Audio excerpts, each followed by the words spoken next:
खबर में शेयर कंदासीं। आगा सिराजरानी खिलाफ आमदनी का वधीक मिल्कियत वारे केस की ॿुधणी थी रही आहे। सिंध असेंबली जो स्पीकर आगा सिराजरानी अदालत पहुची वियो आहे। पीपी कारकुननि जो वॾो अंग अदालत पहुतल आहे। खबर में शेयर कयूं पिया।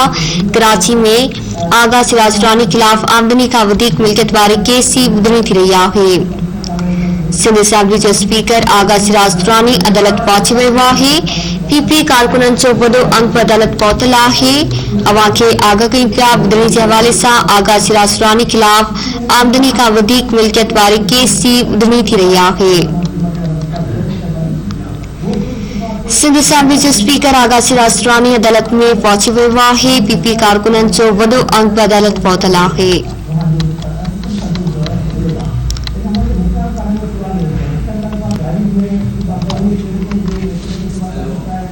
ॿुधणी जे हवाले सां आगाह कयूं पिया। आगा सिराजरानी खिलाफ आमदनी का वधीक मिल्कियत वारे केस की ॿुधणी थी रही आहे।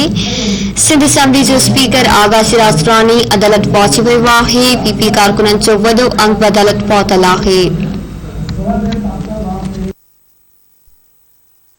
कराची में तफ़सील मालूम कयूं था इसाक सरकी खां। जी इसाक, ॿुधणी बाबति आगाह कजो।